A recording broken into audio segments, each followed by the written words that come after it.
انا طول عمري فضولي، وفضولي ده جالي وقت دمر في حياتي كلها. في العادي انا شخص يحب يبقى عنده دايما احدث الالعاب، احدث الاخبار، يعرف حاجه عن كل حاجه. بس الفضول صدقني ممكن يتحول لنقمه، لان في حاجات كتير من الاحسن انها تفضل مستخبيه، لانها لو اتعرفت يا هتدمر حياه ناس يا هتدمر حياتك انت. وللاسف في اوقات كتير انت بتختار تدمر حياه الناس مش حياتك انت. انا احمد مأمون واهلا بيك في الديب ويب.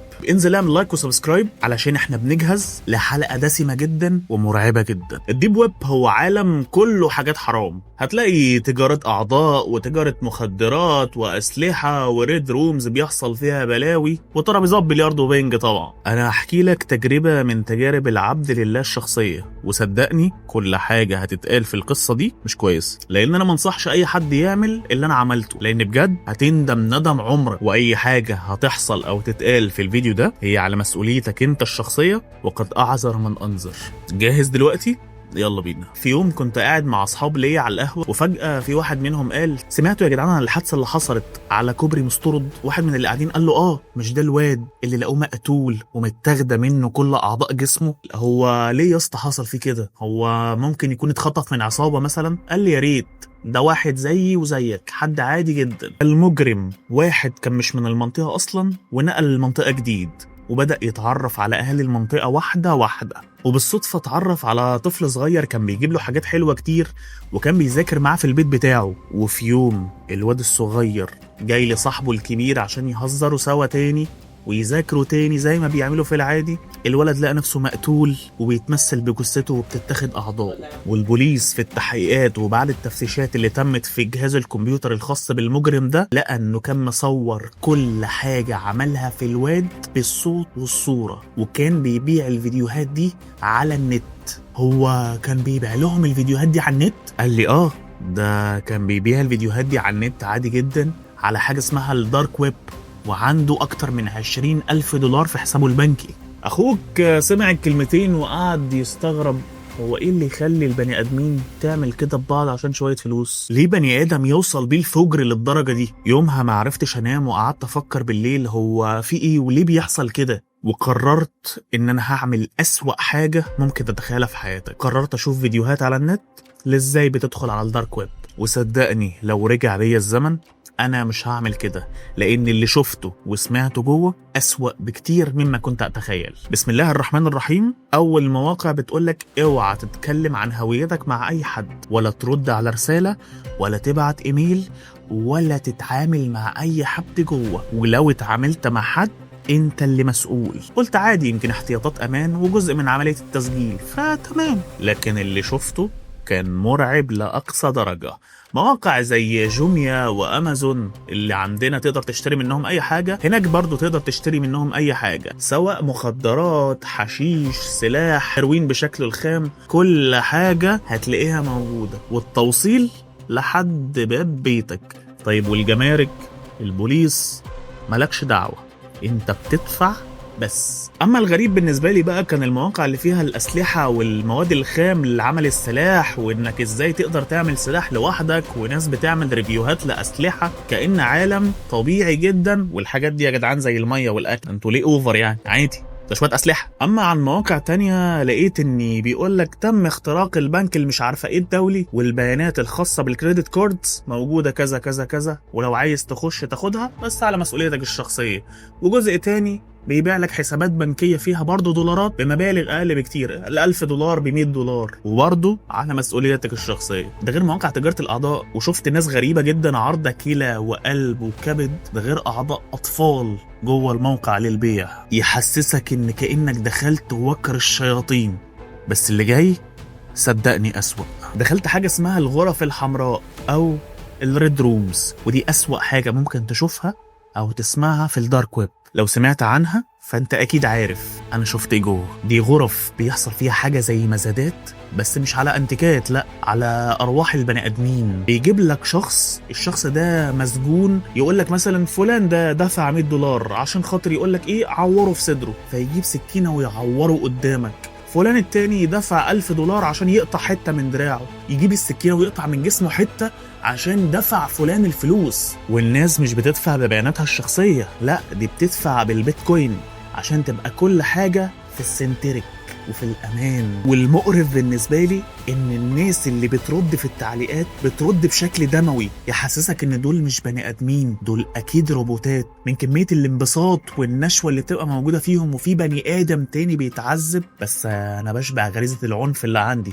فتمام، القاتل كده كده كسبان لانه مطلوب للعداله اكيد يعني، فبالنسبه له كده كده عادي بياخد فلوسه يعني، وانت بالنسبه لك بتشبع غريزه الدم عندك. في حاجات في الخفيف منه بقى، تخش تشتري لك جواز سفر مضروب لاي دوله، تبقى مهاجر شرعي لدوله تانية وانت اصلا ما شفتش ريحه السفاره، وهكذا وهكذا. وكل حاجه بتتباع كانها حاجه عاديه جدا. انتوا اوفر ليه يا جدعان؟ ده عادي، ده شويه ورق يعني. بعد شويه لقيت نفسي داخل على موقع من المواقع اللي بتبيع بعض الكتب الممنوعه من النشر، وصدقني دي بدايه الرعب كله. كتب محظوره وعليها رموز سحر وحاجات غريبه، وكتب مستحيل تلاقيها في اي مكتبه معمول لها سكان وهتجيلك في شكل فايل PDF عادي جدا يعني. لفت نظري كتاب غريب جدا اسمه تسخير الملكوت في علم الكهنوت. صدقني دي أسوأ حاجة أنا عملتها في حياتي. كان ساعتها معايا رقم فيزة واحد من صحابي عشان أدفع بيها بالدولار، وفعلا دفعت واشتريت الكتاب، وفجأة لقيت الكتاب جالي في نسخة PDF على الإيميل بتاعي. وأنا بقلب في الكتاب عشان أتفرج لقيت طلاسم ورموز غريبة، بس حسيت إن قلبي بيتقبض، أكيد في حاجة مش منطقية بتحصل. الكلام كله شكله عربي بس مش عارف انطقه، أنا مش فاهم هي إيه اللهجة دي، بس أنا شايف كلام عربي قدامي. بدأت أحس إن فعلا